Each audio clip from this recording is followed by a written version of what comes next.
Welcome dear students, मेरे channel science with Dalpat Kumar पर आपका स्वागत है।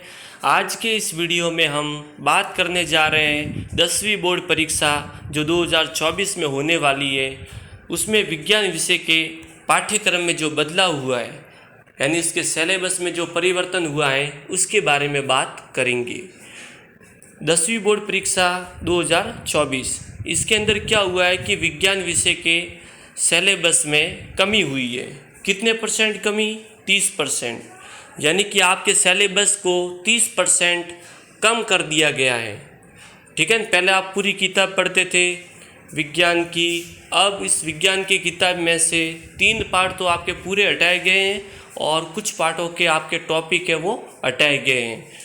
तो इस वीडियो में हम बात करने जा रहे हैं कि आपके विज्ञान विषय में आपको कक्षा 10वीं में क्या क्या पढ़ना है। इस बात का विशेष ध्यान रहे, विज्ञान विषय या फिर कह सकते हैं 10वीं बोर्ड की जितने भी सब्जेक्ट हैं, अपने किसी भी विषय की किताब चेंज नहीं हुई है। किताब जो पहले आती थी अब भी वो की वो ही किताब है, यानी किताब तो सेम टू सेम है। ठीक है, पहले जो किताबें आती थी यानी पुरानी किताब भी आपके काम में आ सकती है, कोई टेंशन जैसी बात नहीं है। ठीक है, आज हम बात करते हैं कक्षा 10 विषय विज्ञान। इसमें मैंने आपको व्यवस्थित तरीके से मैं आपको समझाने की कोशिश करूंगा और व्यवस्थित तरीके से मैं आपको समझाऊंगा कि कक्षा 10 विषय विज्ञान में आपको क्या क्या पढ़ना है। ठीक है, आपको इस सिलेबस में क्या क्या पढ़ना है उसके बारे में बात करेंगे। सबसे पहले विज्ञान की किताब के जो अध्याय आपको पढ़ने हैं वो निम्नलिखित हैं। सबसे पहले मैं आपको बता दूं कि अपनी किताब में टोटल 16 पार्ट हैं। कितने पार्ट हैं? 16 में से 3 पार्ट है वो आपके पूरे के पूरे डिलीट हो गए, यानी वो पार्ट हट गए हैं। यानी 16 में से 3 गए, पीछे रहे 13, यानी आपको 13 पार्ट ही पढ़ने हैं। 13 पार्ट में से कुछ पार्ट ऐसे हैं जो आपको पूरे पढ़ने हैं और कुछ पार्ट ऐसे हैं जिनसे कुछ टॉपिक है वो हटाए गए हैं। इस वीडियो में मैंने इस वीडियो इस प्रकार से बनाया है कि आपको जो विज्ञान विषय में पढ़ना है उसके बारे में मैं आपको बताऊंगा। स्टार्ट करते हैं इस वीडियो को। नंबर फर्स्ट पे पहला पार्ट है आपके रासायनिक अभिक्रियाएं एवं समीकरण। ये पार्ट आपको पूरा पढ़ना है या पूरा याद करना है। दूसरा पार्ट अम्ल, क्षारक एवं लवण, यह पार्ट भी आपको पूरा याद करना है। तीसरा पार्ट है धातु एवं अधातु, यह भी पार्ट आपको पूरा याद करना है। चौथा पार्ट है कार्बन एवं उसके यौगिक, ये पार्ट भी आपको पूरा याद करना है। पांचवा पार्ट है तत्वों का आवर्त वर्गीकरण, ये पार्ट पूरा हटा लिया गया है, इसलिए इस पार्ट को आप किताब के अंदर क्रॉस का निशान बना दें क्योंकि ये पार्ट आपको याद नहीं करना है। पांचवा पार्ट तत्वों का आवर्त वर्गीकरण है, इसको हटा दिया गया है, इसलिए मैंने इसके आगे क्रॉस लगाया है। ठीक है, ये पार्ट आपको याद नहीं करना है। आगे बढ़ते हैं। छठा अध्याय, ध्यान देना 1 से लेकर 4 पार्ट केमिस्ट्री के हैं, यानी सूत्र वाले हैं। ठीक है, आगे बढ़ते हैं छठे पार्ट से। छठा पार्ट का नाम है जैव प्रक्रम, ये पार्ट आपको पूरा याद करना है। नियंत्रण एवं समन्वय, ये पार्ट भी आपको पूरा याद करना है। 8वां पार्ट जीव जनन कैसे करते हैं, ये भी पार्ट आपको पूरा याद करना है। 9वां पार्ट है आनुवंशिकता। ध्यान देना 9वें पार्ट का पूरा नाम है आनुवंशिकता एवं जैव विकास। इसमें से क्या हुआ है कि जैव विकास को हटा दिया गया है, यानी आपको सिर्फ पढ़ना है आनुवंशिकता के बारे में। और इस पार्ट में जो आपको टॉपिक पढ़ने हैं वो टॉपिक मैंने लिखे हैं, आप बड़े ध्यान से इसको देखना और याद करना। ठीक है, 9वां पार्ट आनुवंशिकता, इसमें जो टॉपिक याद करना है, नंबर फर्स्ट पे टॉपिक है जनन के दौरान विभिन्नताओं का संचयन। दूसरा है आनुवंशिकता, जिसके अंतर्गत है वंशागत लक्षण और लक्षणों की वंशागति में मेंडल का योगदान।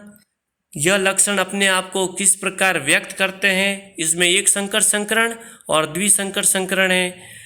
लिंग निर्धारण, Gregor John Mendel, box item. ध्यान देना, आपने इस किताब में इस पार्ट में एक बॉक्स बना हुआ है और बॉक्स के अंदर ग्रेगर जॉन मेंडल के परिचय के बारे में दिया हुआ है, वो आपको याद करना है।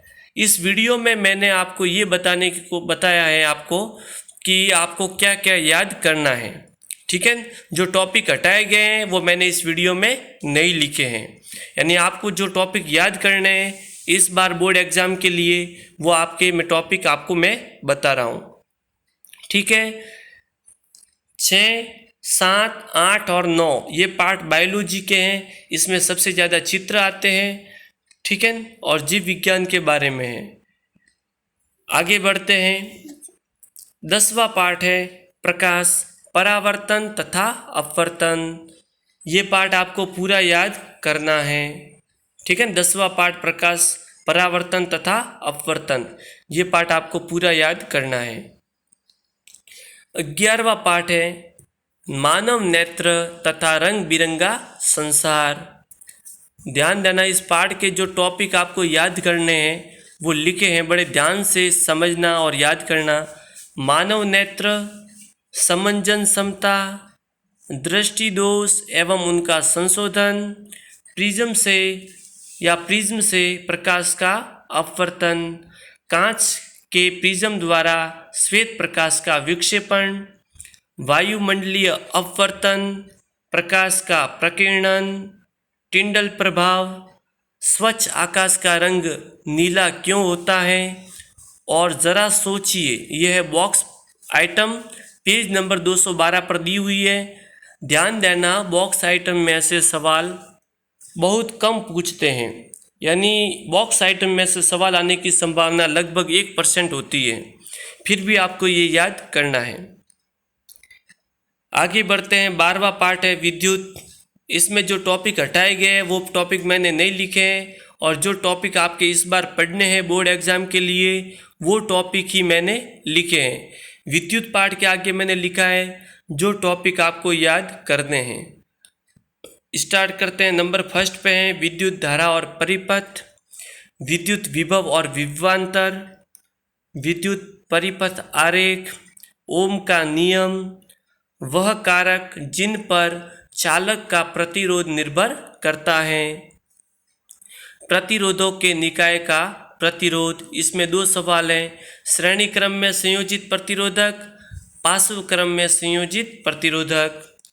7वें नंबर पर है विद्युत धारा का तापीय प्रभाव, विद्युत धारा के तापीय प्रभाव के व्यावहारिक अनुप्रयोग और विद्युत शक्ति। बॉक्स आइटम यह भी जानिए, यह पेज संख्या 244 पर दी हुई है, ठीक है। ये हो गया 12वां पार्ट। अब बात करते हैं 13वें पार्ट की, विद्युत धारा के चुंबकीय प्रभाव। निम्नलिखित टॉपिक जो आपको याद करने हैं, इस पार्ट में से भी जो टॉपिक हटाए गए हैं वो मैंने नहीं लिखे हैं। जो टॉपिक आपके बोर्ड एग्जाम के लिए आपको याद करने हैं सिर्फ वही टॉपिक मैंने यहाँ पर लिखे हैं, ठीक है। नंबर फर्स्ट पे बात करते हैं विद्युत धारा के चुंबकीय प्रभाव पार्ट में टॉपिक है जो मैं आपको बता रहा हूँ। चुंबकीय क्षेत्र और क्षेत्र रेखाएं किसी विद्युत धारावाही चालक के कारण चुंबकीय क्षेत्र, सीधे चालक से विद्युत धारा प्रवाहित होने के कारण चुंबकीय क्षेत्र। दक्षिण हस्त अंगुष्ठ नियम, विद्युत धारा के वृत्ताकार पास के कारण चुंबकीय क्षेत्र। परिनालिका में प्रवाहित विद्युत धारा के कारण चुंबकीय क्षेत्र। चुंबकीय क्षेत्र में किसी विद्युत धारावाही चालक पर बल। घरेलू विद्युत परिपथ, ठीक है। 5वें और 6ठे नंबर पर बॉक्स आइटम है औसत। पहला है बॉक्स आइटम औसत में चुंबकत्व, पेज नंबर 259 पर दिया गया है। और 6ठे नंबर पर है बॉक्स आइटम हैंस क्रिश्चियन ऑस्ट्रेड, ठीक है ना। Hans Christian ousted. ठीक है, ये आपके दिया हुआ है पेज नंबर 247 पर। 14वां पार्ट है ऊर्जा के स्रोत। ये पार्ट पूरा हटा लिया गया है, इसको याद मत करना। ठीक है, 15वां पार्ट है हमारा पर्यावरण। यह पूरा पार्ट है आपको याद करना है। 16वां पार्ट है प्राकृतिक संसाधनों का संपोषित प्रबंधन। यह पार्ट भी हटा लिया गया है। जो पार्ट हटाए हैं उसके आगे मैंने क्रॉस का निशान लगा दिया है। आप भी जो किताब में जो पार्ट हटाए गए हैं उन पर क्रॉस का निशान लगा देना। एक है 5वां पार्ट तत्वों का आवर्त वर्गीकरण, जो हटा लिया गया है। एक 14वां पार्ट है ऊर्जा के स्रोत, हटा लिया गया है।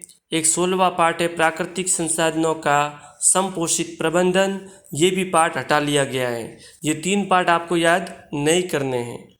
विज्ञान विषय का पाठ्यक्रम 30% कम कर दिया गया है। अब आपको सिर्फ 70% पाठ्यक्रम ही पढ़ना है या याद करना है। और ये 70% ये पाठ्यक्रम है, ये मैंने आपको बता दिया है। ठीक है, ध्यान रहे इस बात का, एक बार फिर से कह रहा हूँ, विज्ञान या किसी भी सब्जेक्ट की किताबें आपके चेंज नहीं हुई हैं। किसी ने पुरानी किताब लाई है तो वो भी चलेगी, वो भी काम आएगी, कोई टेंशन जैसी बात नहीं है। यानी आपकी किताबें तो सेम टू सेम है, सिर्फ आपके कोर्स है वो 30% कम हुआ है। ठीक है, यदि ये वीडियो आपको पसंद आया है तो इसे लाइक करें, शेयर करें, कमेंट करें।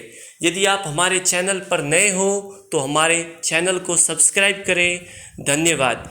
इस चैनल पर आपको विज्ञान से संबंधित अच्छी अच्छी ट्रिक वाली वीडियो आपको देखने को मिलेगी, इसलिए हमारे चैनल को सब्सक्राइब करें। Thank you very much.